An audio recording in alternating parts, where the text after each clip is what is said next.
kids. It's time to get some SML podcast all up in that.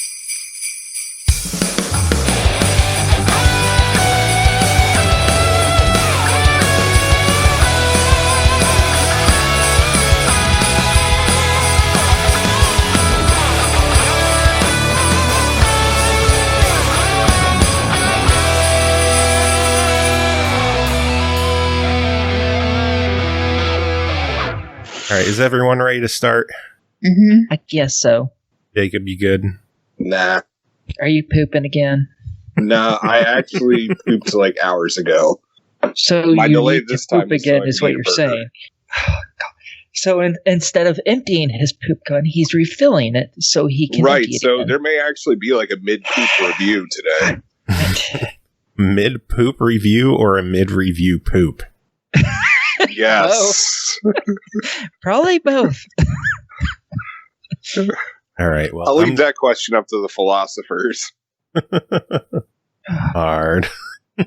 I understand your Oh, you're being disdain. called out in chat. What'd I do? 'Cause I'm tired. No. Look, I'm not tired because I took a nap. Well, you're also not a car, so that's fine. I might be a car. I'm pretty broad. Well, as far as I know, you're not on wheels yet. I'm working on it. Give it time. Yeah, We're all getting there. I'm not. I'm a runner, so I'm good. Technically, Yeah, my computer okay. chair's on wheels, so I am Yeah. on wheels. Mine too. Shit, so am I. God damn it. Oh, you beat me with the Technically, technicality. Mad at this. So Got me with technically the I'm the most mobile out of all of us because I'm still using my legs. Ooh, Hey, Mr. I'm Leg still usage using- over here. Hoo-hoo. I'm still using my legs too. I'm pushing my chair in and out because I have too much energy all the time. I use a stick and just push myself around the room. I don't actually will myself I would- use my cane to grab things and send myself flying across them. That's not even true. I don't put that much effort. I'm just like catching kids when they walk by. Hey, bring me this. Smack them in the shin with your cane. Hey, Hey, Give me Chow, a come here. pop. I want this. And then they do. They just bring me shit. get me It's a pop. good- it's a good plot. You've got like a good 20 years of slave labor. Yeah. No, Maybe I longer. got at least 10 more in them because number 3 is only about to be 8. So, Oh, there you go. yeah, So, we're rolling. We got at least 10 provided- more years.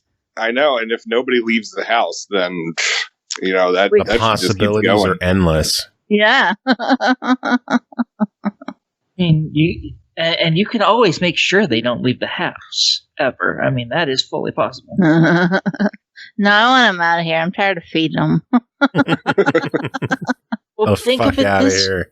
Think of it this way: once they get old enough, they'll be feeding you instead.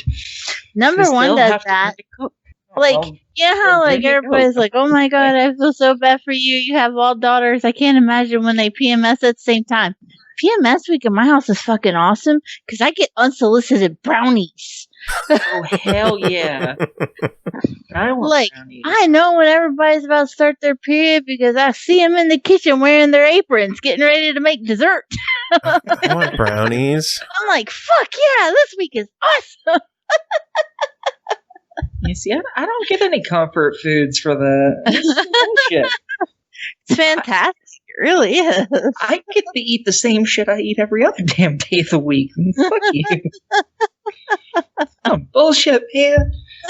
So now that you're talking about periods, should we start the show? Sure. I guess. I'm always content to talk about menses. I don't care. I like to make people uncomfortable. I don't Tonight understand on why a it very makes special anyone more episode of the comfortable. SML even. podcast. Periods and you. I had to teach Lightspeed recently that they don't make tampons out of wood, so Wait, what? I thought they Sorry, were a what? paper product, not cotton. Oh. I was like, dude, it doesn't work that way. Oh, my fucking head. Dear good God. Just imagine rolling up a card and Playing card. Use that type. Like Shout out to No Time for Games who just subbed Yay! for 31 months. Yeah. That is insane, don't you think, Purnell? Fucking yeah! That's right, Purnell. Hopefully the sound played. No idea. Yeah, I don't know anymore. Winamp and audio issues and who the fuck knows. Carnage fucking yeah, it did. Fucking yeah! And yeah. So anyway, news. Should we get to news since everyone Mhm. knows that everyone is here? Mhm. Sure, I'm sure Where we something bad happened. Might as well. I figure we don't even need the intro to the show because we just started talking about periods. Yeah. We're, I mean, we're if you're in there. confused about Wait, what we do an podcast you're intro? listening I to totally at this forgot. point, I don't know if we can really help you. Okay, fine. I'll do the intro. What's up? Blah, blah, blah, blah, blah, blah, blah. Cole's here. How you doing? Periods. Jacob and Aki are both here. How are you two doing? Not having a period? Nor am I. So Well, that's- you know what that means? That means you don't got brownies, so get I fucked. wouldn't get brownies anyway. This is so Excuse me, bullshit. you don't know what kind of brownies I have or do not have. So, If you have brownies, I demand brownies. I'm just saying. I don't might know if wanna you could handle question his what- brownies. Yeah, those brownies are probably not safe. I've had them before. Wait, I had a bad experience with that shit. Never mind. No. Oh, Lord. So, yeah, news. A lot of games coming to Game Pass this week. A lot. Lot of games. Like, way too many games are coming to Game Pass this week. December 3rd, we got Control on Android and console. Fuck yeah. Doom Eternal on PC. Haven on console and PC, which we'll be talking about later. Rage 2 on Android. Slime Rancher on Android and console. Valhalla, a Cyberpunk Bartender Action on PC. And Yes, Your Grace on everything. Well, That is a good lineup. That was one day. Yeah. I like almost all of those games. Yeah, December 4th, Dragon Quest XI S Echoes of an Elusive Age Definitive Edition hits console and PC. Okay. Yay! Dragon Quest on Xbox. You're so I've never excited. played one, Sorry, so I have no idea. I am very excited about Dragon Quest on Xbox. And if anyone is wondering whether or not the game is worth playing, it has like a good 10-hour long demo that you Oh, can Jesus. download and your progress carries over to the final game. It's amazing to me that they can give a 10-hour demo and there's still you're not even going to scratch the surface of the Yeah. game. Well, it's a JRPG. I so know, but I mean, Yup. it's still just a 10-hour demo. you ain't gotta much. like process that I'm old, and when I was a kid, 10 hours was it when you got a new game. So it's Yeah, still but like flabbergasted me JRPGs to hear. Root Beer Yeah, but says for- Dragon Quest is better on Switch. Why do you think it's better on Switch? Now I'm curious. He's delusional. No, I'm just curious because the version that was brought to PlayStation and PlayStation Xbox is the Switch version, but with enhanced visuals because they can. But thankfully, it is the definitive edition that has like the 8 or the 16-bit visual mode in the game that I'm excited to try out. I love that they turn the entire RPG into a 16-bit RPG. I have Originally? to because you can play portable. That's pretty much what I expected them to say. Hmm. To fall back on Slime Rancher, I noticed recently like Slime Rancher merchandise is starting to rear back up again, and it makes me wonder if we're not about to see a sequel. That'd be cool. Because it seems a little odd for them to start throwing a whole bunch of marketing at Slime Rancher right now. I have suspicions because like I even noticed there were Slime Rancher t-shirts being hawked on Hot Topic recently. Really? Yeah, and I was like, unexpected? Well, maybe it is leading to something. We'll find out. And plus its inclusion in Game Pass. We're about to hear something from those devs, is what I'm saying. Wasn't it in That's Game what I Pass thought. before? It was Games with Gold. I don't know if it was in Game Pass though, but it was Games not. with Gold. That's how I played Oh, it was it. game preview. Oh yeah, it was in game preview and then it launched into Games with Gold. And now it's going to Game Pass. Yeah, Microsoft, Yeah. you have too many services. yeah. Consolidate that shit. Oh, they did. Game Pass Ultimate, which is yet another service. Oh, shit. December 8th, we are getting Call of the Sea to everything. I'm God, that game looks so good. Monster Sanctuary is hitting Android and console, and Starbound is hitting PC. Nice. I haven't heard of that one. Yeah, I'm not familiar with a couple of them other than I saw them on the card for the announcement post. Yeah, but they should be good. I did install the Valhalla one. Like, I'm looking forward to just being a bartender. It seems like it's going to be one of those mindless kind of narrative games, a lot like Coffee it's Talk. good. And I was like, I am here for this. I think I need this weekend. Yeah, So I'm looking that's forward to exactly what it is something like Coffee Talk, actually, because Steam. Yeah, it's a good game. I like it. I love how inconsistent Aki's volume is. Right? Yeah, story of my life. I have a tendency because- to play it sometimes. It's because sometimes she kisses her microphone, and Then sometimes other times she goes like away wanders like this, and then she goes to another room, and then she talking like comes this, back. and then over into the microphone. And you, It's also because sometimes I start talking loudly, and then I'm like, oh, I'm getting loud, and then I stop talking loudly. Oh, Because I start to get excited, and when I get excited, I start talking really loud. And then I'm like, oh, I'm getting loud, and I stop, and then my mic has to readjust. Yeah.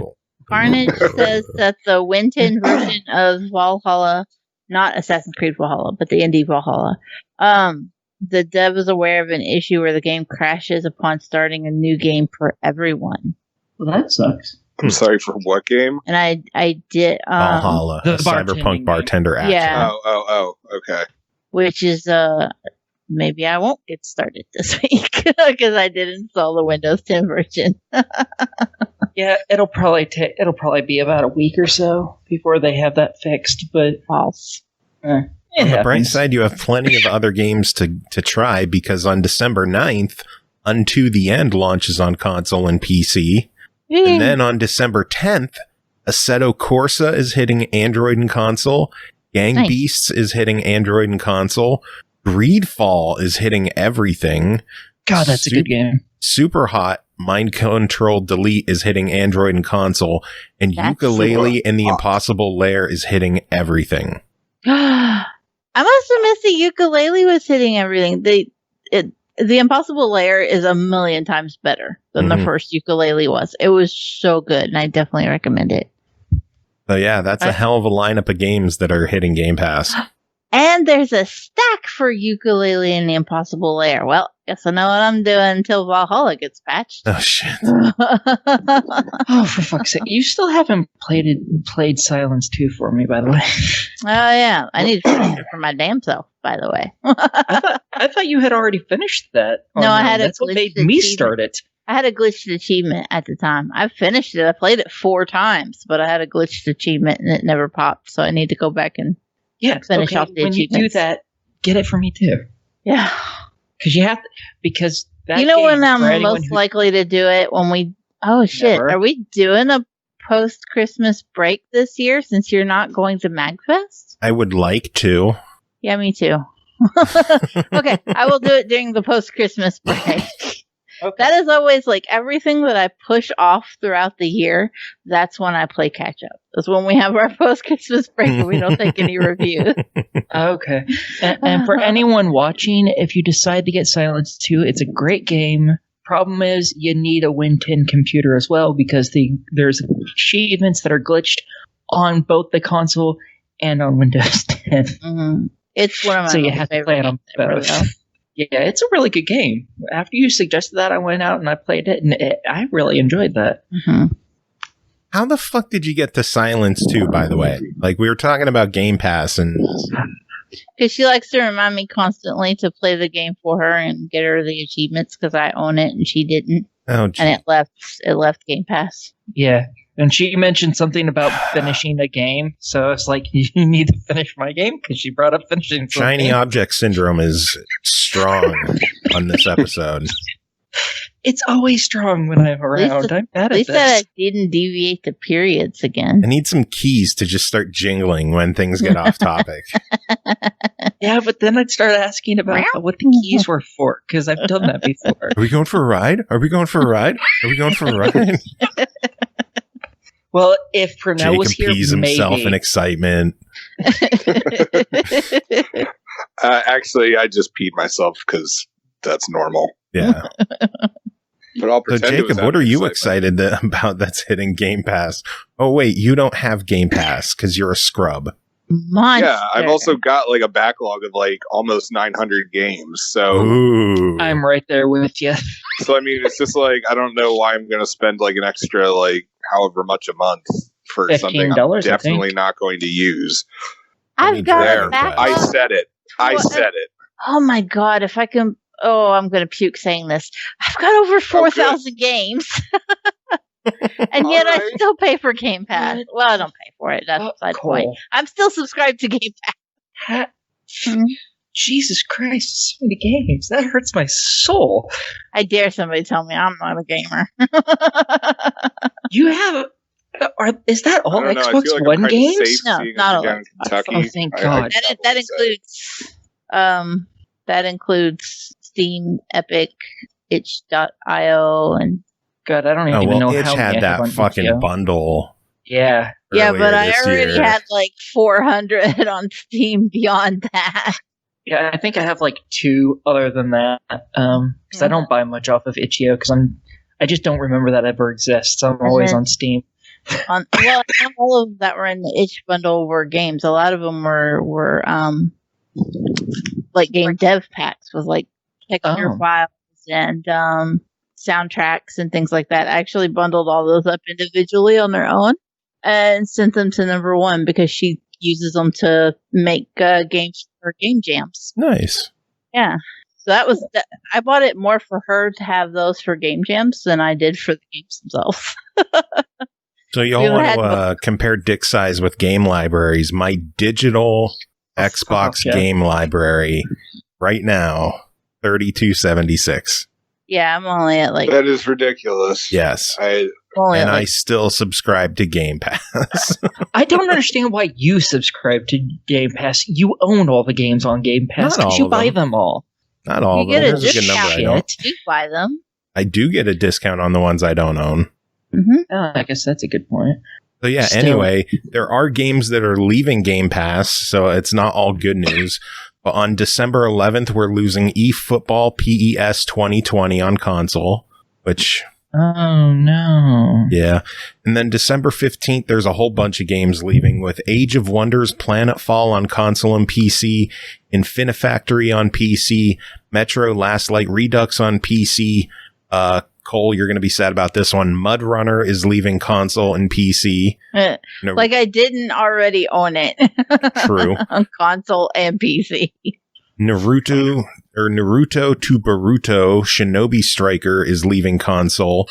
Pathologic 2 leaving console and PC. The Turing Test leaving console and PC. Oh, that's a shame. Ticket to Ride leaving console and PC. And Untitled Goose Game is leaving console. So a lot of good games are leaving. So play I those need Well, now. to 4 good games are leaving, and then a bunch of is leaving. I need to knock out a few easy completions there before they're gone. And if you haven't yet, you can complete Pathologic 2 on PC with like 3 button presses. Oh god. You You're can use fucking console kidding. commands. It's literally 15 seconds. You don't even, and if you're going to be like, my game can't run it or my PC can't run it, you don't have to go beyond the title screen. Wow. I Yeah. don't have a Win 10 computer. This hurts my soul. Yeah. It's literally a 15-second completion.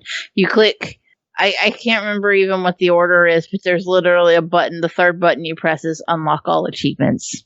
Well, Cole, guess what you can do for me this weekend? Sorry, it's not my time to play backlog games. Oh my god. Anyway, PlayStation Now is getting some new additions for December. They're getting Horizon Zero Dawn, which looks to be a permanent edition. So that's really cool. What's that going to? PlayStation Now. Oh, okay. Yeah. I wondered when they did get the 18 games with PS Plus. I was like, how come not Horizon Zero Dawn? Doesn't that make sense to put on there? Since you have a sequel coming out, you'd want people to play the first one. So I was really confused why the fuck that wasn't on the list. And so I guess here we are. Yeah. They figured out it was a dumb thing too. PlayStation Now is also getting Stranded Deep, Broforce, The Surge 2, Darksiders 3, and then until May 31st, they're getting Wreckfest, which Okay. I loved Wreckfest. That game is just goddamn fun. Yeah. Don't Not bad. yeah, me with Fine. Wreckfest. No. Wreckfest No, is fun, I'm- damn it. I'm sure it is. It's just not for me. And I don't feel like I'm missing out on anything. Most of those games have been in Game Pass or are in Game Pass as well. So True. it's a reasonable selection. Jacob, are you breathing into the microphone? No. Pervert. I actually have my phone away from me. Like, because I'm just like, oh, well, I'm not going to be talking during this segment. So I hold it away.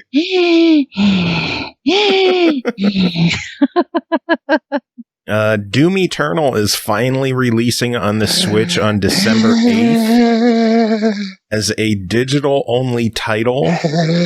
Okay. So Doom Eternal finally hitting the Switch. It will take up a whopping 18.8 gigabits. Gigglebiggles. I wish there was a don't fuck with platforming mode in Doom Eternal. It just lets you walk through it and shoot shit. Because that's what it excels at, and the platforming just makes me want to throw something. I'm like, this is trash. Every time I got a platform, I fucking hate it. How large is Doom Eternal on any other console? Because it Much seems like it should be. larger.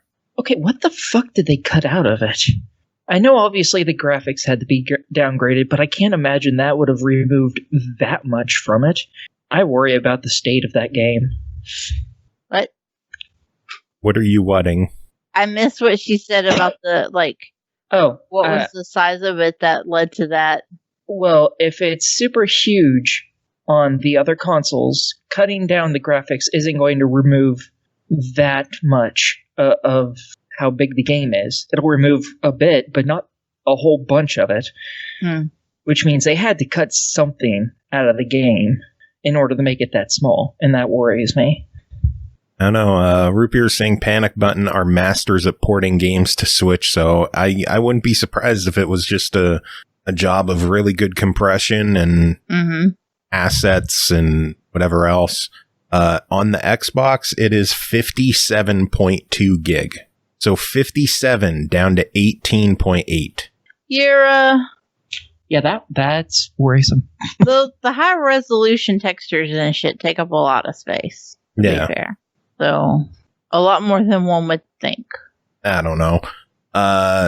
NHL 94 Rewind is now available on EA Play and Game Pass Ultimate.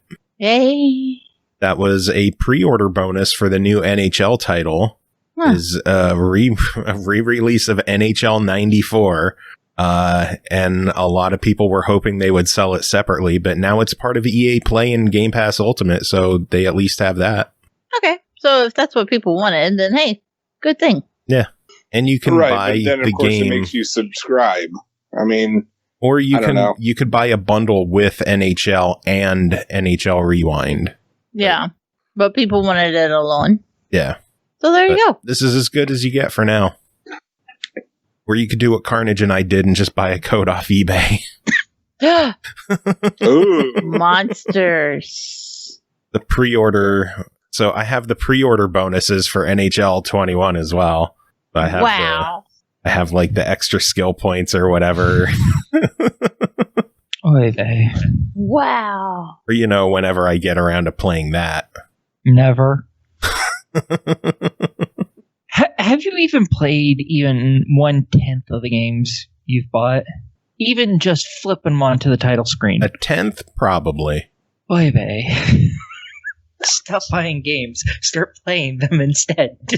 Because if you're saying a 10th, that's only 300 games that I have to play. Mm-hmm. Yeah. Which that's not many. I could easily do a 10th. You I was gonna say, could, but have you? According to True Achievements, even I'm at like 88% of mine actually played. I'm not that high. Nowhere near that. Joe, how much did you pay for your NHL 94 code? I don't remember why. Because it looks like there's only one guy selling them, and it looks like it's $20. Excuse me. I'm just like, damn it. I'll jump on it. There you go. Yeah, I really don't feel like paying 20. I want it, but not $20. Just get 3 months of Game Pass for $1. Seriously, Game Pass Ultimate. What are you going to do? Right now, it's buy a month, get 2 months free, and you can buy a month for $1 if you're new. I'm not. Or you can realize that it's a sports game and ignore it. We don't Little judge Miss people for their Gatekeeper bad. over here. Yeah, we don't judge people for their bad taste in games. I do. I totally do. Aki, you play porn games. I play fantastic games. Thank you very much. Hey, you play a lot of games one-handed. All right, let's not. Hey, just because I am good at multitasking means nothing. It just supports my statement that I play good games. Oh my god. Mhm. Last bit of news I have is that 10 Tons has released a handful of Series X and S versions of games, with Tesla vs. Lovecraft and Neon Chrome each getting re-released for $17.99, and that they are said to take advantage of the blazing fast next generation hardware to deliver smoother gameplay and arena expansions. Considering they did free upgrades for a handful of their games, I'm kind of confused why they did full re-releases for these two games. And I don't like $18 isn't a bad price for people who've never played them before, but there's not even a loyalty discount for people who own the games already. Well, that's weird. I assume they did that because they thought they could get away with it. I assume those games are probably some of their more popular ones, so they're like, people will buy this, so let's sell it. I don't like that, but that's probably what happened. It would make sense. Yeah, but I'm half tempted to go for Neon Chrome again. I really enjoyed that game.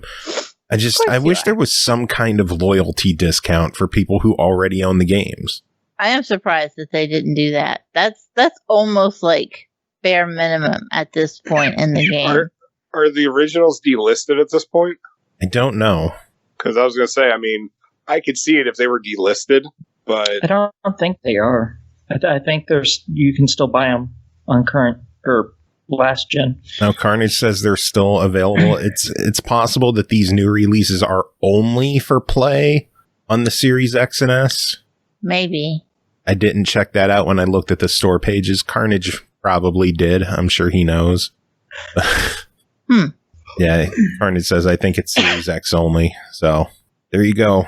$18. Tis a shame. It'll Anyway, be on Game Pass eventually. that's the news I have. Anything any of you want to talk about, or are we just diving into reviews? Microsoft bought Smash.gg. Oh, yeah, I heard about that. I have no idea why. I can't wait for them to do nothing with it and then close it down in 2 years. Yeah. I don't even They know bought what? it is. Smash.gg. It's like an esports brand. oh. Yeah. I'm fine with it closing then. Fuck it. Odd acquisition. I would assume it's probably because with the new Halo coming out, they're expecting Halo esports to poof up and they want Ramp to. up. Yeah. Yeah, They want a dog in the fight. Makes sense.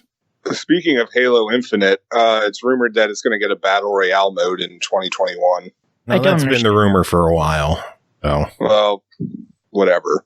VG 24/7 reported it. The one guy that works on Halo though said that stuff was unfounded. Yeah, and I don't see why they would do that. They already have big team game mode, which is like, 16 on 16 or something? I think that's close to fuck enough. I mean, most of a Halo game is multiplayer, so. oh yeah, the McRib is back. There's some breaking news.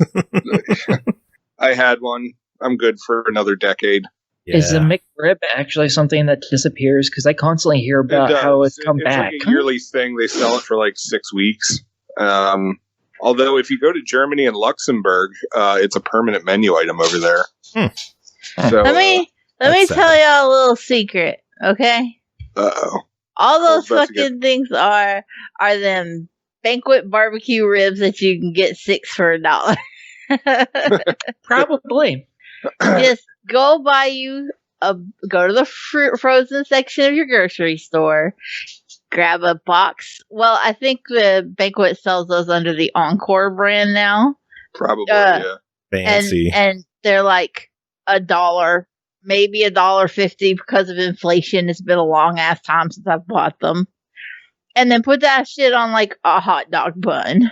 And you basically got a McRib. Throw in some onions if you really want them. And you've got a McRib. Yeah, like a lot of McDonald's stuff is not that hard to replicate. My great aunt, she actually used to work for McDonald's like from like I think it was the 70s through like the late 90s.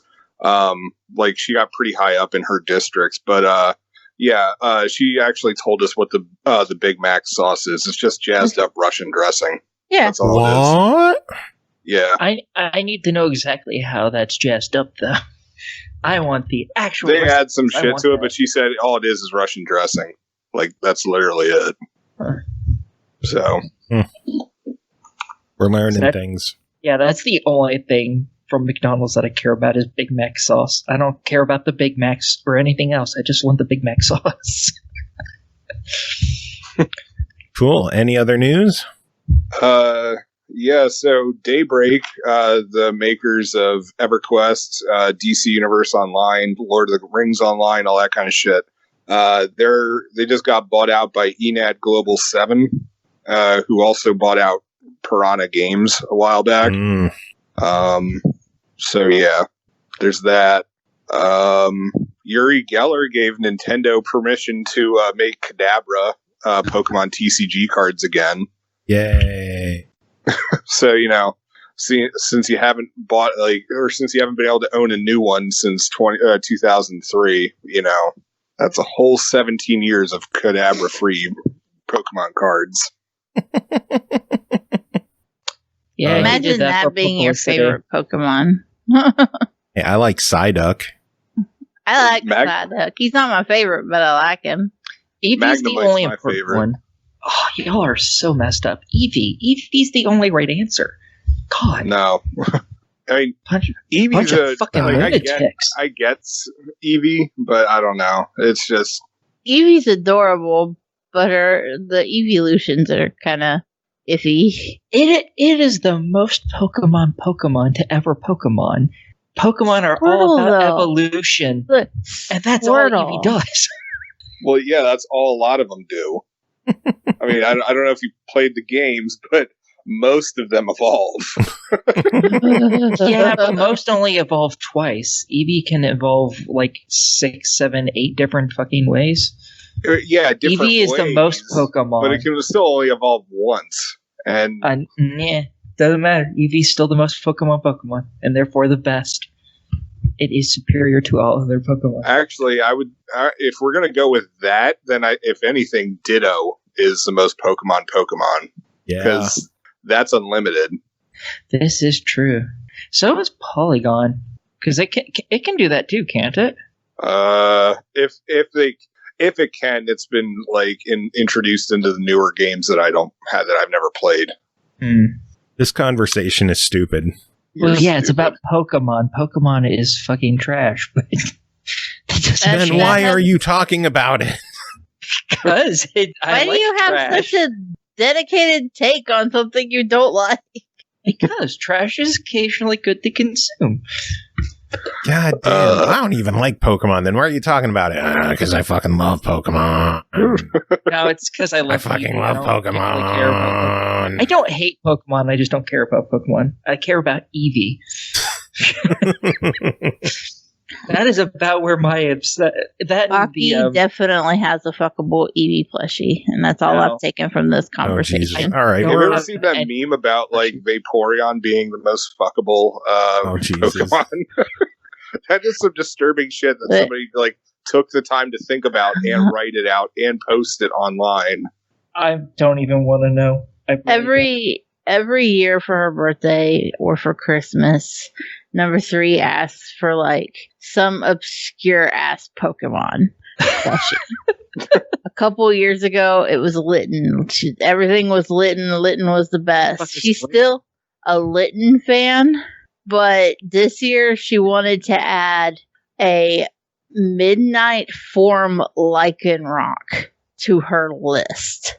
I looked at it and I cried. Wait, a what? A Midnight Form Lycanroc. What the fuck's a Lycanroc? What's a Litten? Litten is like a flame-colored cat. Yeah, come on, Aki. Like, watch the fucking show like the rest of us. Jeez. So, like, Litten was mundane, but I had to get that motherfucker imported from Japan. Boy. He didn't have any? Shit. So, I was going to say, doesn't the Pokemon store, like, sell, like, plushies of all of them? Well, what the fuck's a Pokemon store? Do you know where I live? Yeah, have you heard of this thing called the internet? That's the thing. When I ordered it, that's what I had to do, was I ordered it from Amazon and had to import it. So what's the problem? So then I turned around this year and had to do the same fucking thing with a Midnight Form Lycanroc. And the problem is, every time you do that, they're like, oh, well, we know you ordered this in October because your kid's birthday is December 19th, but it might not get there until December 28th every fucking year. And when does it arrive? Every year, a month earlier. Problem solved. Yeah, damn it, Cole. It doesn't matter. Like, I swear to God, it doesn't matter when you order. How am I going to expect an 8-year-old to know what she wants that for? All right, so what's a Lycanroc? Yes, thank you, Aki. It's a wolf. Basically, okay. Yeah, but it has like different forms. Like it has a daytime form, an evening form, and a midnight form. And she wanted the fucking midnight form. Is this is it a Pokemon or is it like an item in the game? It's a Pokemon. The fuck? Yeah. Yeah, I haven't had anything to do with Pokemon since like Gen 2, so I only know about the Eevee evolution since then. My experience with Pokemon is my kids drone about it all the time. It's constantly buzzing in the back of my head. And I'm just like, Pokemon. Oh, Jesus. That's great. Furries are going to have a field day with that thing. Well, that's the thing, right? Like, she wanted this obscure-ass Pokemon. I guarantee that any plush you order online is going to come with, like, you know, a washable asshole on that thing. So I was looking for it, and I told Lightspeed I was looking for it. And he's like, oh, I found one on Etsy. And I was like, dude. He's like, it's huge. I'm like, God damn it, Lightspeed. And he sends me this thing, and I'm telling you, it's human-sized. 110% fuckable. Someone's gonna fuck that thing. It might not say on it it's fuckable, but somebody made that Lycanroc with the intention. Yeah, you make a couple correct cuts in there, and it definitely is. And I was just like, oh no. I am not buying that plushie. I don't like this conversation. Joe's virgin ears are bleeding. That is not coming into the house. Either way you take it. Yeah, I ordered one from Japan that was not made for the intention of being fucked. And now I just have to say, I had to order a Scorbunny too, because of course she wants 2 Pokemon this year because she has a birthday and Christmas. Because my child hates me. I keep debating on whether to buy any of those Eevee Build-A-Bear plushies, because they have one for Eevee and a couple of the evolutions. You don't even play Pokemon? I like Eevee. Eevee's adorable. Next topic. Reviews. Are we ready? Okay. Yeah. God, what else, Jacob? No. So a bunch of PS5 owners over in at least Hong Kong are having their consoles banned because when you get a PS5, you get that, and you get a PlayStation Plus subscription, you get access to the PS Plus collection, which includes like a bunch of PS4 games and stuff like that. So what's happening is that people were selling, like, I guess, login access to their PS5 because then it would make the PS4 games show up on that person's PS4. Basically, they were selling games they didn't have the permission to sell. Correct. So what's ended up fuck them. happening? They got what they deserved. Hey, hold on. I'm just reporting the news, damn it. Anyway, so it's like just PS5, reporting our feelings about this. Yeah, I can tell. So what essentially happened is that the PS5s are getting permabans. Good. And the people who have the PS4 accounts and stuff like that, they're looking at least a 2-month ban. It mainly seems to be happening in Hong Kong, but I don't know anywhere else. So anywhere that there's dickheads trying to abuse the system, there will be people getting banned for it. So, yep. God, so there's that. Sega showed off the original Nomad prototype for the first time ever. You're just looking for anything to talk about, aren't you? You know what? Fuck off. Why don't we let him do his review first? He wants to talk real bad. Hockey's just like, get this guy the fuck out of here, please. I'm not going to confirm fine. That. Fine, I won't talk about the Sega Venus. It's fine. All right, on to reviews. All right, reviews it is. Everyone's like, yeah, no loss there. Oh, yeah, I don't care God, about I hate you all. All right, first game to talk about tonight. I will cut you. I will fucking cut you. I'm just going to keep interrupting with news items. All right, first game to talk about tonight is called Haven, developed and published by the Game Bakers, released December 3rd on Xbox One, Series X and S, PS5, and PC for $24.99. Two lovers gave up everything and escape to a lost planet to be together, glide through a mysterious landscape, explore a fragmented world, and fight against what's trying to tear them apart in this RPG adventure about love, rebellion, and freedom. Does love really conquer all? Aki, tell us about Haven. Well, fuck. I didn't expect that to be so succinct. You play as both a young girl named Yu and a young guy named Kay. And you guys have escaped your home world? Galaxy? I'm not quite sure how prolific this place is. And the place effectively tells you how you're going to live your life, down to who you're marrying and everything the fuck else. And the two of them happen to meet because he worked for her mother, and they ended up falling in love. But that's not allowed, apparently. So they decided to say, fuck the police, and run away together by punching in random-ass coordinates and going poof out into space in hopes that they wouldn't be caught, and I assume summarily executed or something. They don't really specify what happens if they get caught, just that it's bad, bad shit. And you've ended up on a world called Source. It was apparently attempted to be colonized, but they left for some reason, and it turns out it actually was colonized at some point, and the people abandoned it for some reason. And now you guys are kind of shipwrecked because your ship got crashed after you had landed there.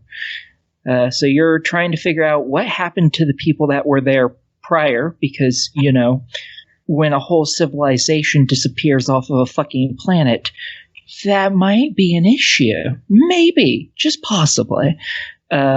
And you're trying to make sure that you're not caught by the place you ran away from, while also trying to survive. And that's pretty much the story. Then you got 3 different bits of gameplay in this. There's the exploration, which you use anti-grav boots to glide around little areas of a map. You can move to different areas as you find them. And during this, you find things called flow, which give you more energy so you can continue to use your grav boots and stuff. And sometimes it's covered in this thing that they've called rust, which you destroy just by running over blobs of it that you find within it. They're different colors, so they're real easy to spot. And that's pretty much the exploration. You also have to find parts to fix your ship. And that takes up maybe 40% of the game right there, is just that exploration stuff, picking up bits of food, so on and so forth.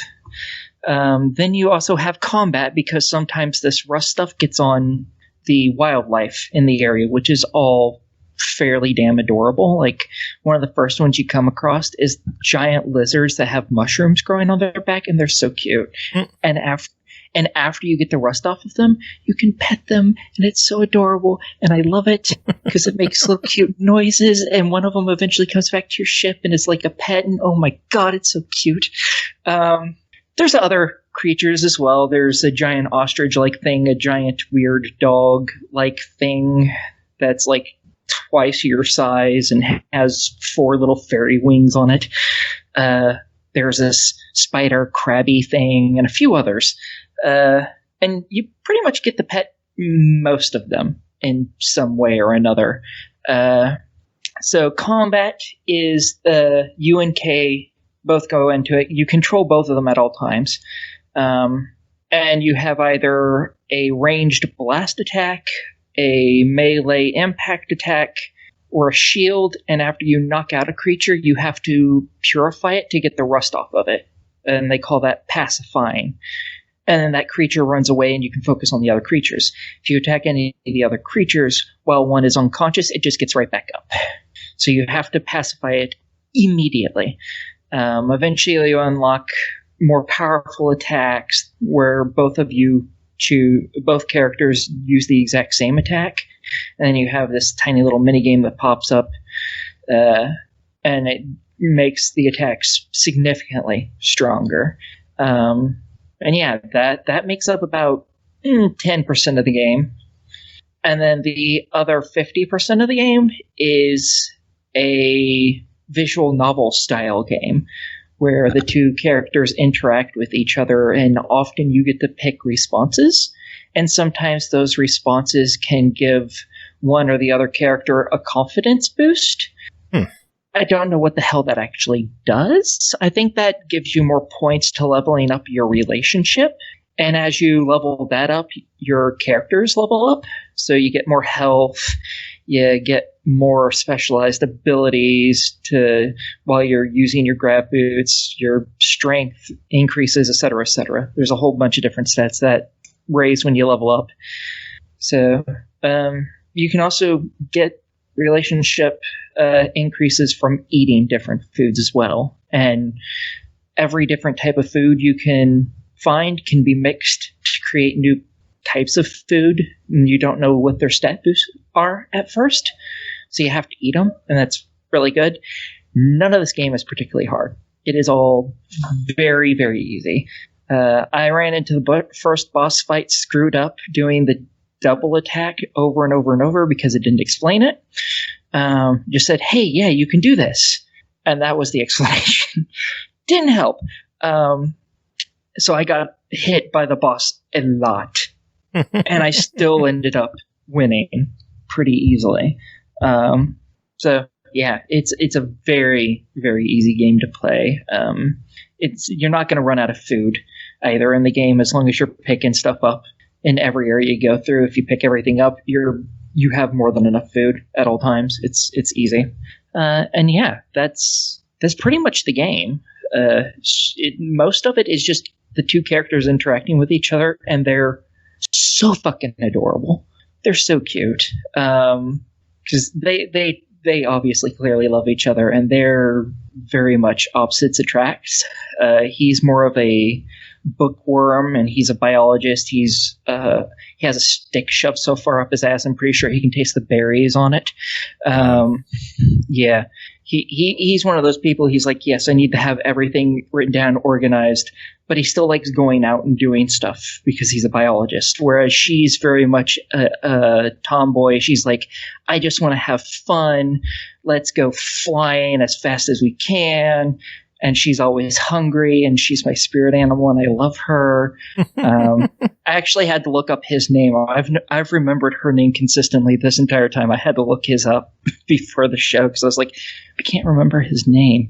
I mean, there's only 2 names. I know, but use the one that matters the most to me. Okay. She's cute. What can I say? But yeah, combat's easy. You don't run out of food. Everything's just simple. It's great. It's a gorgeous looking game too. I love the visual style. It's very pretty, and it has an opening when you start the game, and it's all hand drawn, and well, at least it looks hand drawn, and it is so fucking gorgeous. Nice. Well, overall, $24.99 on this one. What do you think of Haven? Before I go into that, I have one more tiny thing to talk about. Okay. When you're gliding around, which is when you're using your graph boots, if you move straight, the other character will come up and they'll hold hands with each other while they're doing that, as long as you don't make any hard turns. And if you stop using your graph boots and just stand there for a little bit, they'll hug each other. And if you've been in combat recently, that hug will actually heal whoever has the lowest health. That's cool. Yeah, it is so fucking cute. I love it. Oh my god, it's so cute. As for, do I think it's worth it? Yes, it's fucking adorable. I love this game. It literally brought me to tears just from how fucking cute it was. Wow. Yeah, when I first saw that they were holding hands, it brought me to tears. I was like, oh, that's so sweet. And then when petting the giant gecko, that was just the noises it made. Oh my god, it was so cute. I don't care how girly that makes me sound. I don't care. It was adorable. Oh, God. All right. Well, it sounds like a good one. I might have to pick this one up myself. I wish it were a little cheaper. Is it worth the $25? Like, is there enough gameplay there to warrant it? I believe so. The devs, I haven't actually finished it quite yet, but the devs said that for completionists, it's going to take about 16 hours to 100% it, they believe. So that's $1.50-ish an hour. That's fine, in my opinion. That's pretty good. Right. Fuck, I'm probably buying this one. All right. Well, it's on Game Pass. Oh, yeah, it is on Game Pass. Son of a bitch. I was about to say, you were sitting there complaining about buying it. And I'm like, I thought we said it was on Game Pass earlier. Because I forgot about that. Listening to her talk about it, I'm like, oh, maybe I do need to download this weekend then. I love it so much. I got it for Xbox in order to review it. I have it on Steam now, too. That's how much I love this game. It's so fucking cute. Then you should have let me keep the Xbox code. Shoulda, woulda, but didn't. All right, next game to talk about is called Car Demolition Clicker, developed by Blue Sunset Games and Console Labs, published by Ultimate Games. It released December 2nd on Xbox One for $6.99. Ever dreamed of smashing your own car or maybe a car of your neighbor? Well, now you have a chance. Grab your weapon, call out your battle drones, and start clicking the car into oblivion. Earn cash, upgrade your equipment, and find more vehicles to destroy. Jacob, tell us about Car Demolition Clicker. First off, I find clicker games to be a little weird on consoles. I get the purpose on like a phone because, like, you know, you could be working on something like on your computer and it's just running on your phone or whatever. Or like if it's on your computer because like lots of people have multiple monitors, so you can just toss it over into another window or something like that. But consoles, I find it kind of weird because you just really can't leave it running. I mean, although you were telling me about how you were doing it by playing on your phone at the time, but or doing a podcast. All right. I mean, yeah. I mean, I don't know. It's just like it's just such a foreign concept to me. I just don't. First off, I'm just going to make it clear. I don't really get the idea of clicker games on consoles, but whatever. I mean, I still have Clicker Heroes installed on my Xbox One, and I've got this one going. So with it, it's just, you know, you're given this like little pea shooter gun, and you just start clicking, and you have to destroy the vehicles, and like different parts, you know, cause more damage, and you know, if you blow off certain parts, that helps, you know, take down the vehicle's health and stuff like that. And of course, you get the drones as mentioned in the description. all of this stuff can be upgraded. You can get new weapons like a sniper rifle. You could get like an AK-47. And eventually, of course, you can also, if you build up enough money, you can use perks, which like give, more damage. You can have rocket launchers drop if you're at like 25, if the vehicle's at like 25% health, which essentially like ends it right there and then, which is very handy for boss battles, by the way.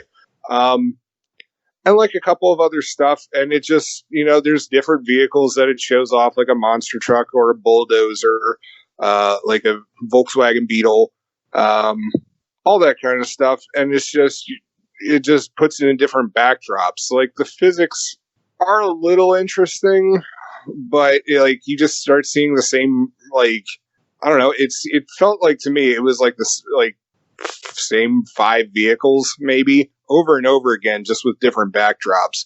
And then eventually you finish off against the boss who is,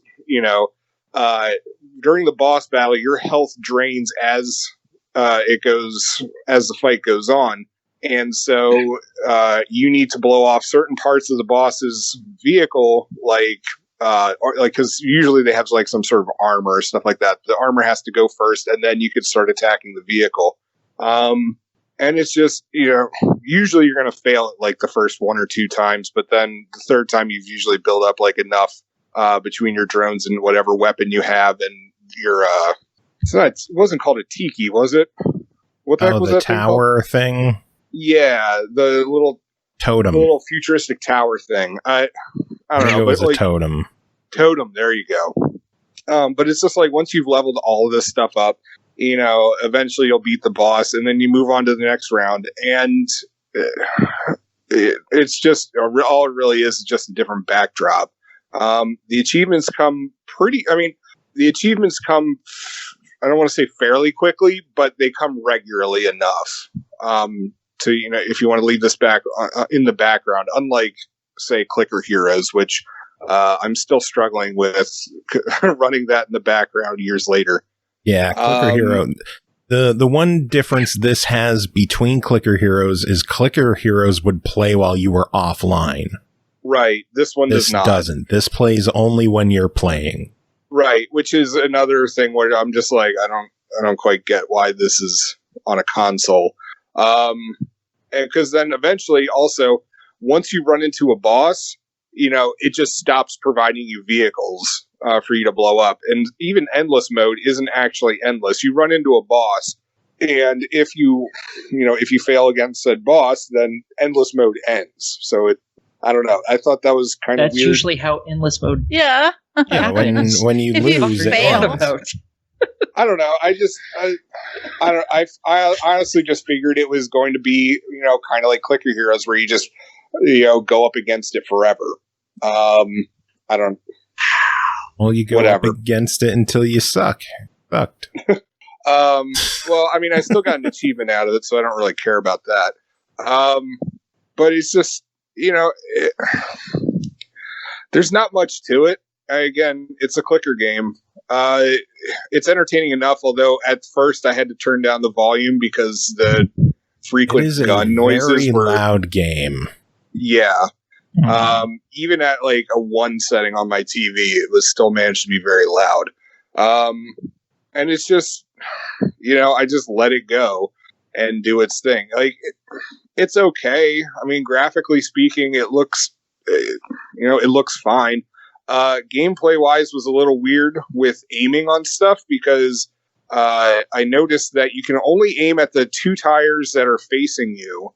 However, you are able to see the front right tire. Like if you were sitting in the car, it would be the front right tire.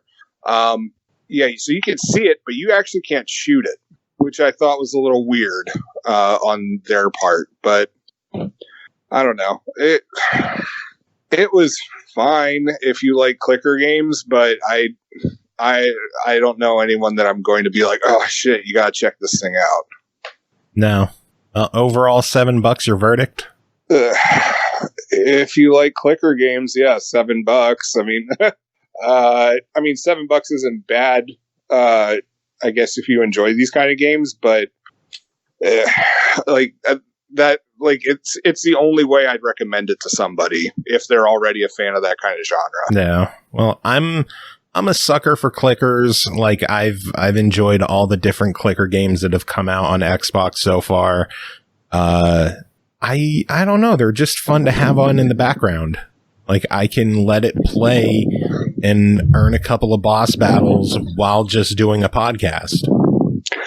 See, I mean, for me, that's kind of like, I guess it's also because like, I don't, our Xbox One is specifically in the family room. And when I'm there, like with the Xbox One on, I'm obviously there to play a game. Yeah. And not do anything else. And so it's just, I don't know. It feels really weird to me having it on a console. Makes sense. Yeah. I mean, if you've got multiple setups where, as you said, like, you can be recording the podcast while you're playing that game, then yeah, it totally makes sense. But I don't. For most people, it won't. But that's how clickers are for like in general. For most people, they're just not going to enjoy them. Yeah. All right, that is it for you. I guess we'll let you get going. Yay! I'm free. All right, you got any final words? Well, as it turns out, Joe, on the news, the Crown Prince of Saudi Arabia's charity bought up a third of SNK, and it looks like they're going to be buying up another 17.7%, pushing them to 51%, which would be majority shareholders. So that's a big deal, especially since Saudi Arabia is notoriously shitty with human rights, especially with homosexuality still criminalized. And a bunch of other stuff. And yeah, worldwide MISC, which is the foundation that Mohammed bin Salman created. They've had a bunch of their events canceled because people realize who they're actually affiliated with, including the New York Public Library, Harvard University, Bill and Melinda Gates Foundation, and stuff like that. So rightfully so, some people in the fighting game community are worried about that. Yeah. So that's my final words. Happy final words. Yay. Bye. Cool. Bye. Next game to talk about is called Tesla Force, developed and published by 10 Tons, released November 24th on PS4 and PS5, November 27th on Xbox One and Series X and S for $16.99. With science as your superpower, team up with Tesla, Curie, Lovecraft, and Shelley to save the world from an invasion of cosmic horrors. Tesla Force is an intense, procedurally generated roguelike top-down shooter packed with non-stop mayhem and over-the-top power tripping. Cole, tell us about Tesla Force. That's a pretty accurate description there. Just, it's non-stop. It's hordes and hordes of enemies. It's a twin-stick roguelite. You play as either Nikolai Tesla or Marie Curie. Of course, they've gone the route of making the female character weaker, and she only has 60 health compared to the 100 of the male, which is stupid, and I hate that. It makes it to where playing as the female character off the bat when you haven't yet mastered the mechanics of the game more difficult, and it's a bit of a pet peeve of mine. Beyond that, they have their own perks as to using them. I don't feel like Marie Curie's made it beneficial enough to justify taking away 2/3 of her health. Well, a third, but it was I don't know. I was annoyed by that aspect. Clearly, it's twin stick. I will give them credit. They have an auto fire mode, although I don't think it fucking worked. When I had auto fire on, nothing happened, and I still had to push the button to fire. So. That might be broken. That or I just didn't know how to use it. Maybe unchecking it works, and then if you check it, it turns it off. I don't know. But I couldn't make the auto fire work, and I was a little disappointed in that as well. I had some issues. I had more issues than I thought with this game. Till I start airing my grievances, I'm like, yeah, the game was good. And then I was like, actually, I'm kind of annoyed about things. Looks great. But it is incredibly difficult. You're just constantly swarmed, and it took far more effort to get through even some of the earlier levels than it absolutely should have. And that comes from somebody who's prone to playing really difficult roguelites and enjoying them. I would have liked to have seen a little more balance, or at least some kind of difficulty settings to work that out, because you're immediately in the game and you're swarmed by the enemies. At one point, I had loaded the game up, and then number 1 started talking to me, and I put the controller down, and I thought I paused, and I didn't. So from the moment the character hit the ground to the moment the character was dead while I was having a conversation with my child was 43 seconds. Jeez. That's excessive. If you are swarmed so badly, so quickly, your game might be a little too hard. And that's the first level. That was just immediately. Like, I remember looking over at David and going, I didn't even realize I had started. Wow. And I was just flabbergasted that all that had happened just in the breath of a conversation like that. When I was actually playing it, I'd like to say it was a little more viable. Like, oh yeah, at least you're knocking out the enemies, and so they don't kill you in 43 seconds. I might have made it a minute and a half. It's just really difficult, and that's, I play these a lot. I know what I'm doing. I'm not somebody sitting there looking at it going, what the hell am I doing? No, there's just so many enemies that swarm you so fast that until you get your bearings about you with the controls and learn your abilities, like, you don't get enough time with the game in the infant stages, if you will, to actually learn those mechanics before it throws you off the deep end. I guess balance is what I'm trying to bitch about the most here. Because it just felt like I never stood a chance until I figured it out, and it was trial by fire. Baptism by fire might be a little more accurate. You're a little tiny baby in this game. Die. But the concept and everything around it is incredibly cool. I was super into it when I kept picking up this one weapon. I want to say it's Jacob's Spire or something like that. That uses, like, it just shoots lightning rods out at the enemies, and like it chains off of them, and you can take out large chunks of enemies with that one single weapon. And then if you luck out and you get the power up where it does like a multi-barrel, so for a limited amount of time you can shoot more than one shot at a time, you can actually survive. But if you're just thrown in there with just a hope and a prayer, you're fucked. And no matter how hard I tried, I didn't feel like I was making the kind of progress I felt like I should be making in a game like that. I think it can be a major put off for newer players in that regard, because you already have to like have the dedication that you're going to learn the shit out of this game. And if you're not there for that, then you're going to be frustrated before you even like make it halfway through the first level, right? That's a shame. I tend to look at it in the same vein of, like, say, Binding of Isaac or Enter the Gungeon. Yeah, those games are stupid hard, but at least you can clear a floor, you know? No. Even when you start, you're like, I can clear one level, I can clear a room. But it doesn't feel like that with Tesla Forces. It just feels like you're just thrown to the wolves and like, see you later. Either you get it or you don't. I will say I give it credit for the sheer volume of enemies on the screen. I didn't have any problems with lagginess. I didn't have any delays. Even when I used the console companion to stream it to the PC, I didn't have any trouble with it. So it's clearly optimized well for the Xbox, because it has just a disgusting number of enemies on the screen at any given time.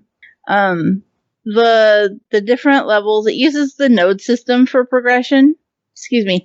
So the different levels give you a couple of different options for the paths you can take. And then in addition to that, that'll give you a little heads up as to like what kind of level you're going into. So you may, in one level, you may need to destroy statues. In another one, you might just need to clear ether portals or things like that.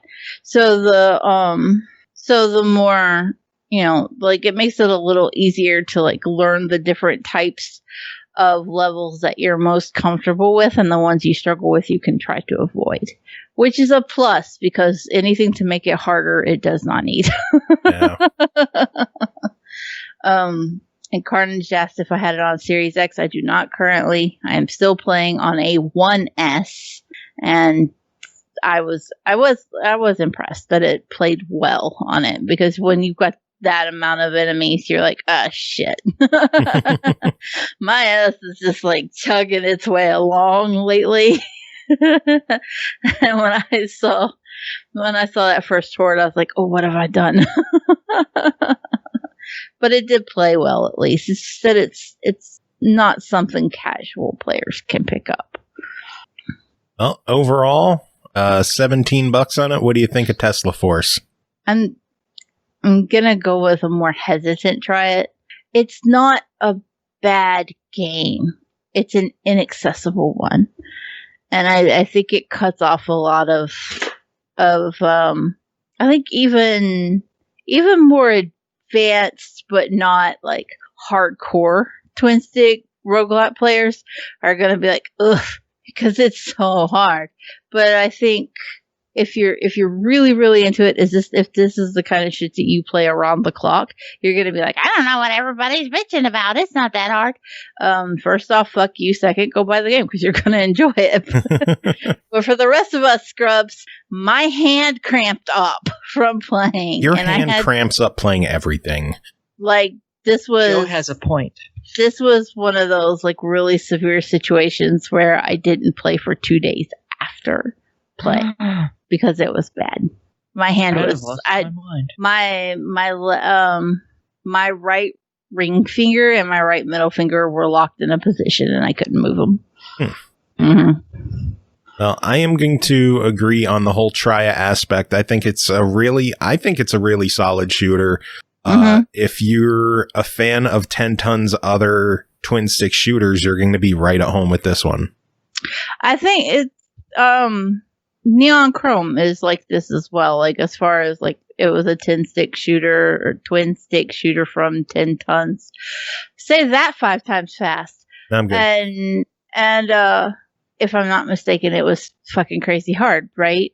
Like that was one of the reasons I avoided it. And I should have learned my lesson and been like, arthritis says no. But I got shiny object syndrome when I saw the auto fire option, and I thought I had a chance. And when it didn't work, I was a little more out of the door. Well, they might have to take a look into why it wasn't working, but yeah. Otherwise, I enjoyed it. I had fun with it, and it looks really good on the Series X. I think it's definitely suitable for somebody, but I think those somebodies are a much smaller niche group than the everybody that's going to be like, I died in 43 seconds. Yeah, no shit. Anyway, next game to talk about is called Nine Witches Family Disruption, developed by Indisruption, published by Blowfish Studios, released December 4th on Xbox One, Switch, PS4, and PC for $19.99. When an occult German World War II division releases an ancient curse upon the world, a supernatural problem is going to require a supernatural solution. Take control of 2 playable heroes as they embark on a comedic alternate history adventure with a truly original story, 99.9999% guaranteed. Cole, tell us about Nine Witches Family Disruption. I fucking love this game. I'll be honest, I was a little hesitant to take it. The whole, Nazi occult thing, it's kind of almost become its own trope lately. And I'm just like, I'm over it. Right. But then I saw point and click adventure and I went, I do love a good point and click. But also, I really fucking hate pixel art. So I was really on the. I know. You know what's sad is that I used to do pixel art, and then I'm just like, I don't like it anymore. It can be really well done, and I will say Nine Witches is well done. It's just not my most favorite thing in the world. I just see it and go, oh, everybody's trying to be retro now. I will say that this kind of game definitely appeals to people who enjoy like Thimbleweed Park. The whole thing just has me going, Thimbleweed Park is oozing out of this game. And it's probably because it's the most recent thing I've played in the same vein that I'm making so many, drawing so many similarities from it. But it's got the same fucking color palette for starters. And then it's got that quirky Twin Peaks surreal storytelling going on with the occasional fourth wall break, and like it knows it's funny, and so it's not afraid to tell you that it's just making a big ass joke. And I can really appreciate that. Sometimes they go a little too far. There's one whole scene where like the fucking developers are out there and we're like, you know, we didn't put fast travel in this game. You got to figure something else out. It's both funny, but also kind of immersion breaking at the same time.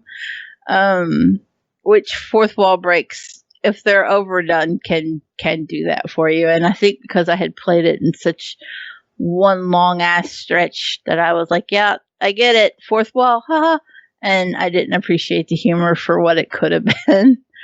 The premise is really fucking weird, and I can't believe I'm about to let these words come falling out of my mouth.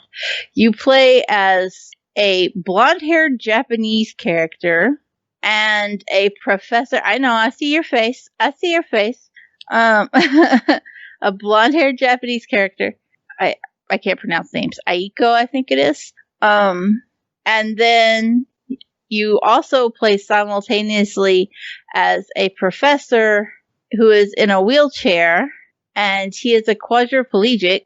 Shout out to them for making that a main character. It's fucking awesome. So the Japanese character is his assistant, right?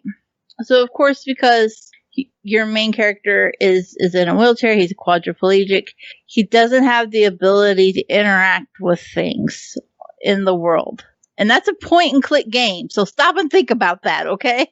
Yeah. He can't interact with things, but the other character can. So you dynamically shift between the two characters by pressing left trigger. And so whenever you need to use the professor, you pull the left trigger, and then you can just wheel around as him. Just because he can't interact with things does not mean he doesn't have any value to the story, because he serves as a medium.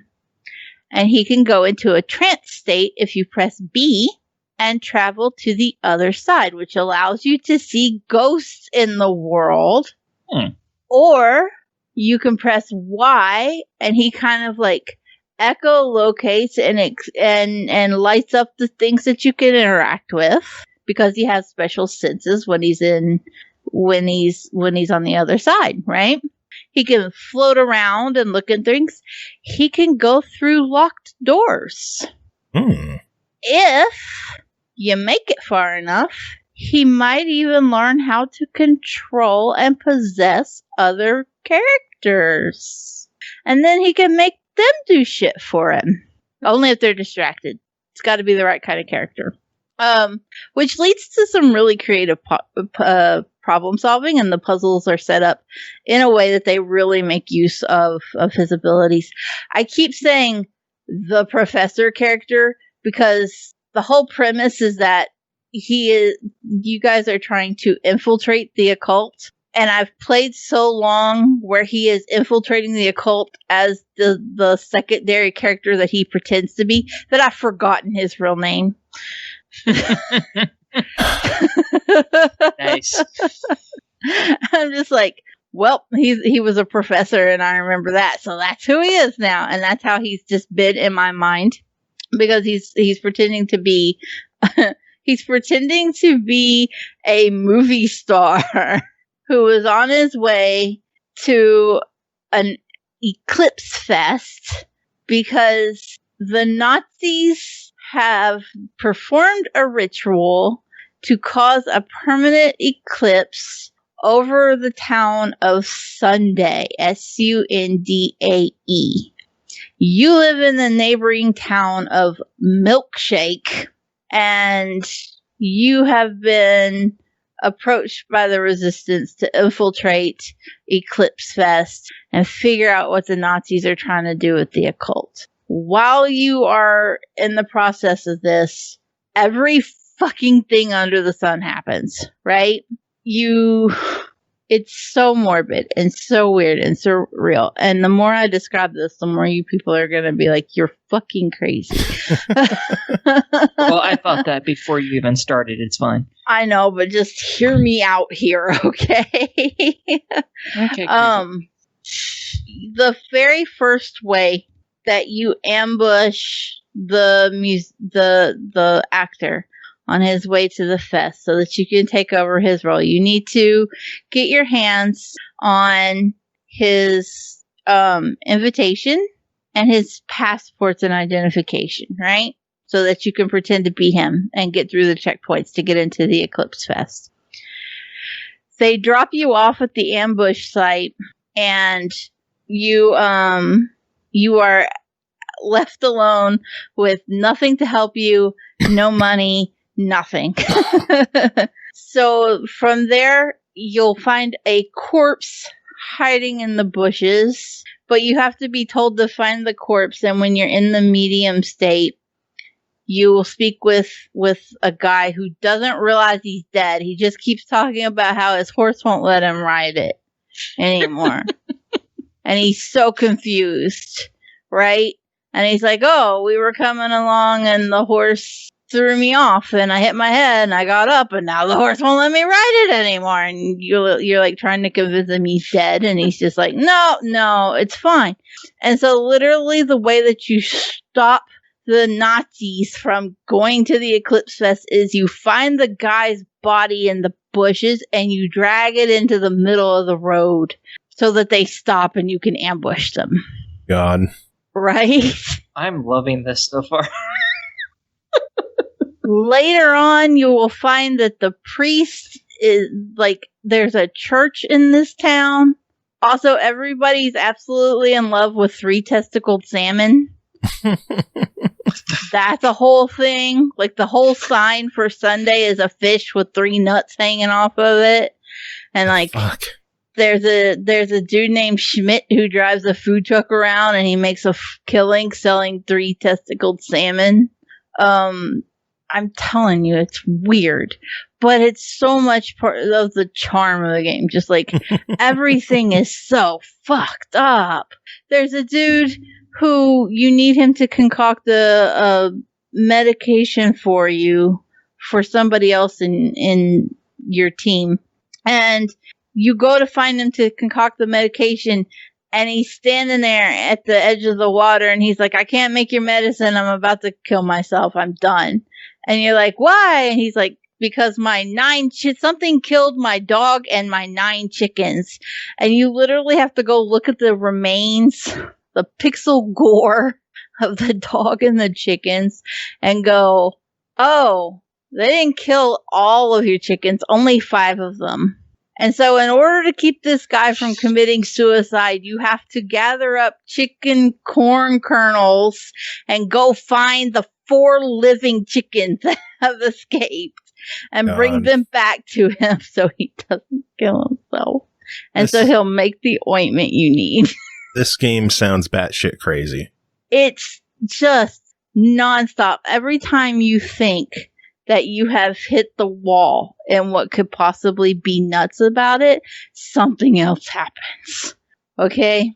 It is, I would say it's about a 4 to 5 hour playthrough if you're not using a guide. There aren't any out right now because it doesn't technically come out until tomorrow. As I am recording this on Thursday, it launches on Friday. Even Steam doesn't have anything yet.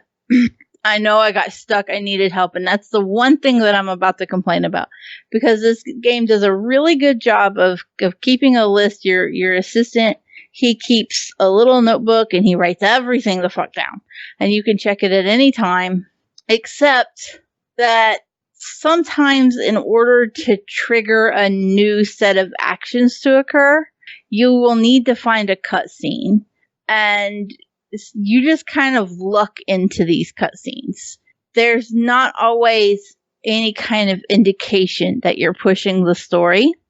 So you may find that you can spend 20 or 30 minutes just going building to building to building to building to town to the market, to the fish truck, to the forest, to the farm, just constantly looking around, trying to find something to trigger the cutscene so that you can move on. It could be something as simple as, oh, you just need to do some kind of weird interaction, right? Like, oh, I need to make a phone call. And then the next time it could be something as mundane as, I needed to just go back into this one room. But it doesn't give you any indicators on the map of, hey, you have something you can do in this area, or hey, you have something you can do in this area. So there have been times where my checklist is all green down the list, except for maybe one check mark, and that check mark is the puzzle I'm currently trying to solve, and I have no clue as to where I need to go to push through to find something else. A little more guidance, just even if it was something as simple as like, oh, this area glows if you've got something. And like, you could say, well, that might be a little immersion breaking or whatever, or make you feel rushed to go there. But when you are in an area where there is something you can do, the professor glows anyway. So like, if they can make him glow, why not just let there be some kind of external indicator on the map for it too? That is my only gripe about the game. Literally everything else about it has been fantastic. I have loved it. I'm really into it, and I think it's so ridiculous, and I can't wait to see what over the top thing they add next. I squished a rose on the moon, and now there's an alien pissed at me, and I thought I was dealing with Nazi occult members, so I don't even know what's going to happen now. Well, I could tell you like it because you kind of rambled with this one. My bad. It's so weird though. Like, how do you just narrow down one thing from all of this to talk about, right? Well, $20 your official verdict? Buy it quickly. Okay, I will. Yeah. And then play it and love it, and then come back and tell me that everything wasn't just batshit crazy. All right, well, next game is called One Word by Paugi, developed and published by Lightwood Games, released November 27th on Xbox One for $7.99. The word search puzzle with a difference. There's only one word to find. Complete each series of puzzles to reveal the words that complete a quote. Cole, what is One Word by Paugi? Fucking frustrating. That's what it is. I love word searches, and I have a trick that my mom taught me when I was a kid with word searches, where you literally just start left to right and you look for the first letter of whatever word you're looking for. And then whenever you come to that letter, you make a box around it and you build off that box until you can't, to see if that's the one you need to highlight, right?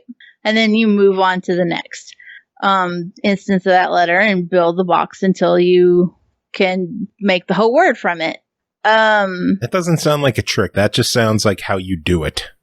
Yeah. No, because a lot of people just stare at that shit. Well, then they're not doing it right. But like you know, the box trick looking for the instances. That's how my mom taught me to do them. Trust me, I know a lot of people are like, I don't like crosswords because you just sit and stare at them. Not crosswords, word search.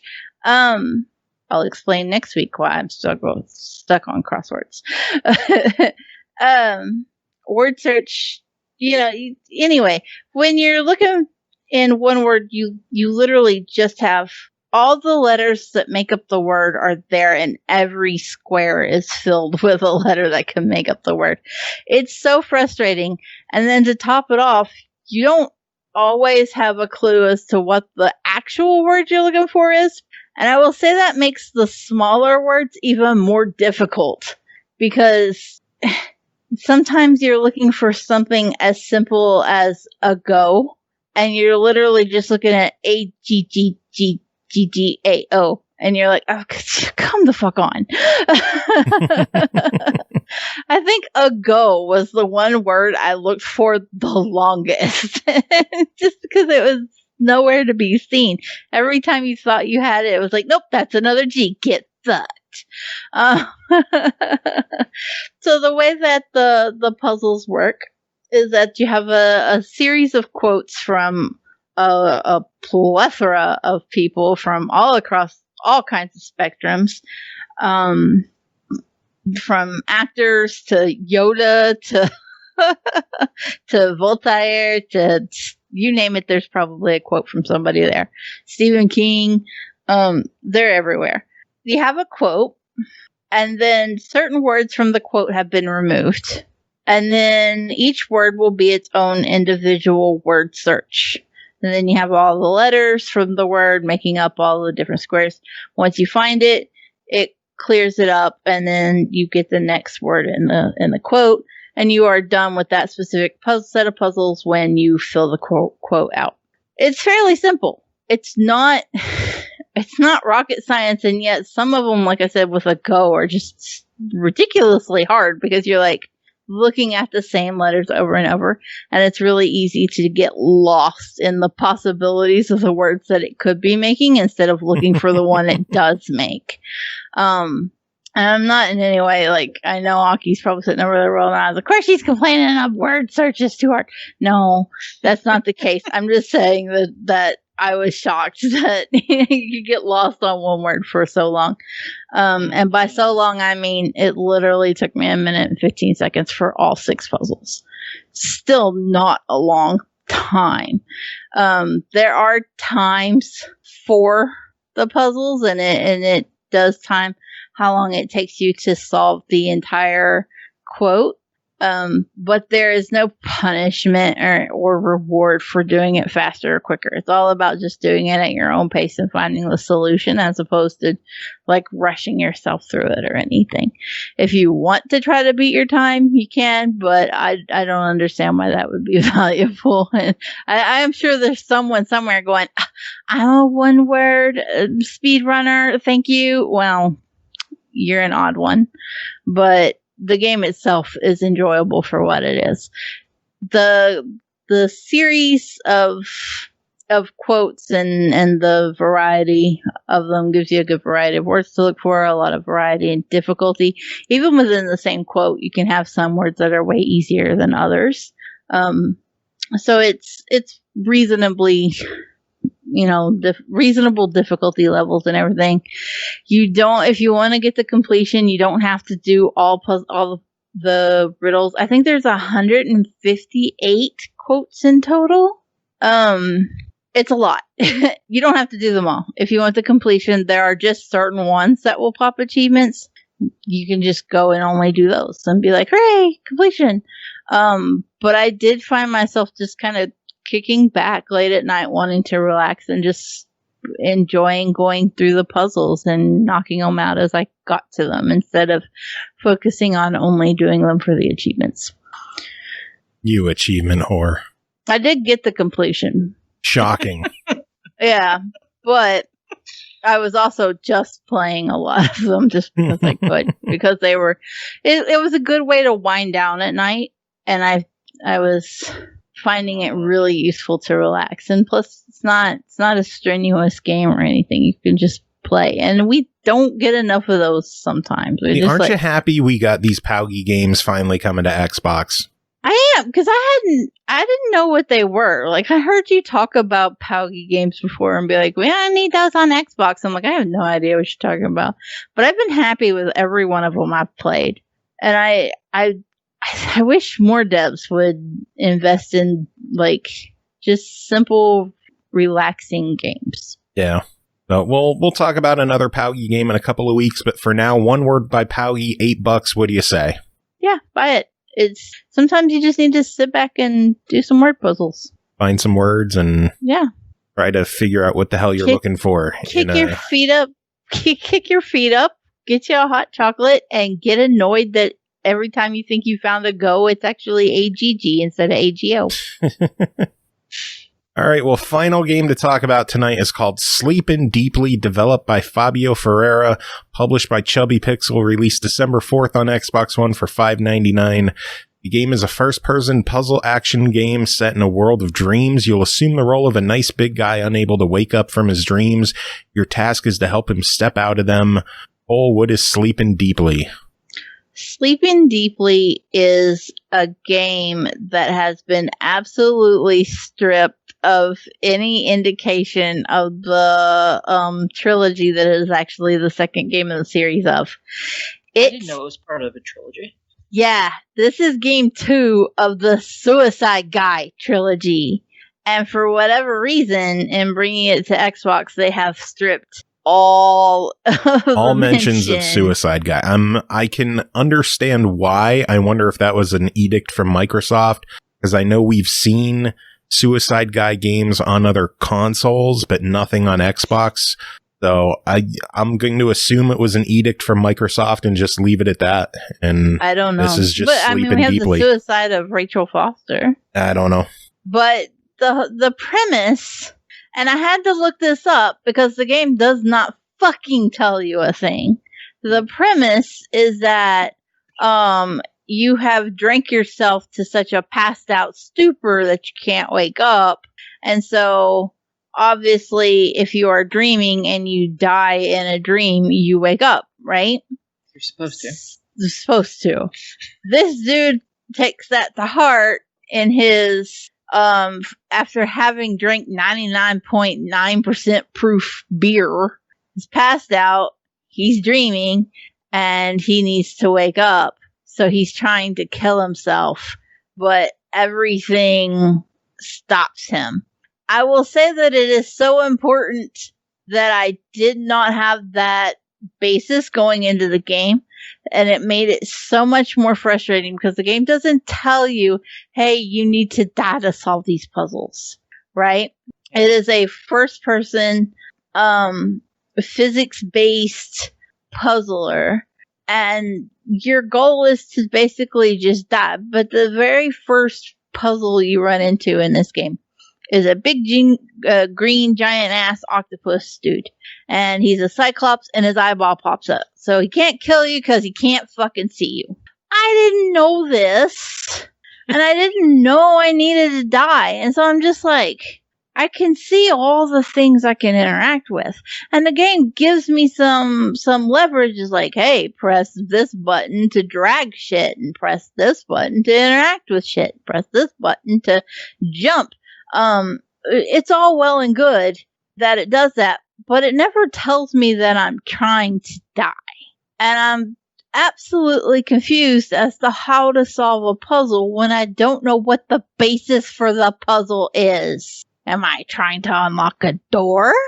Am I trying to pelt this fucker with this giant boulder over here? No. You're not trying to do those things. You're trying to put its eye back in its socket so it can see you. Do you know, I interacted with everything in this fucking puzzle other than that eyeball. Sounds about right. I'm just like, because who the fuck would think it, right? If it doesn't give you any basis for this and you don't know what you're doing. The first thing I did was push the eyeball around. Okay, well, there was a big-ass boulder, and I pushed it to the X, and I picked it up with the crane, and then I put it in the catapult and launched it at the monster. Uh-huh. Because my brain says, kill the monster, not suicide. Yeah, and that's because your brain makes sense. Yeah, everything about this game violates what you think should be what you're doing. And I found it so frustrating.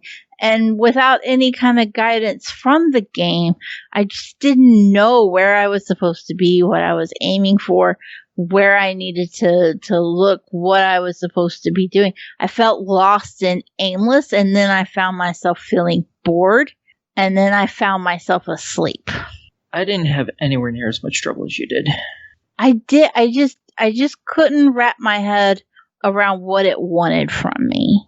And I feel so frustrated and disappointed, like anything in any regard to like indicate what it wants.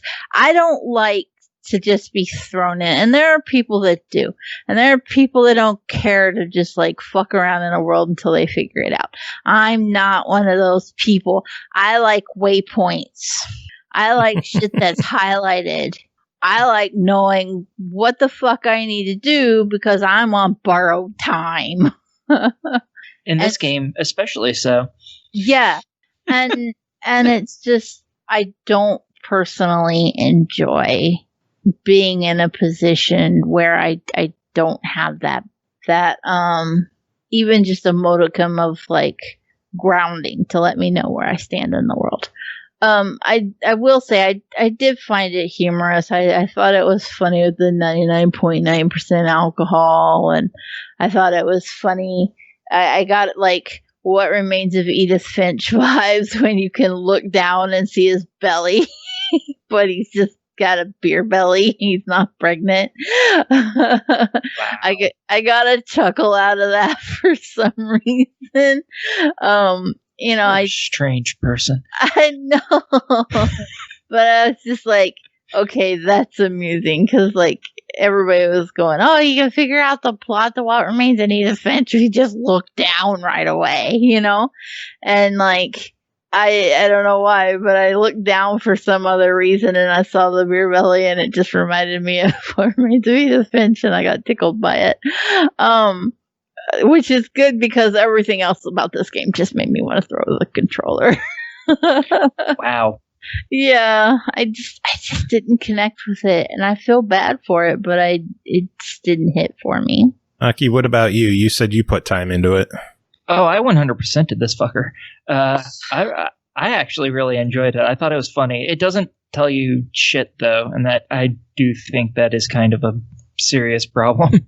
But I thought it was pretty fun. I can very much understand why they decided not to have the suicide guy part on there.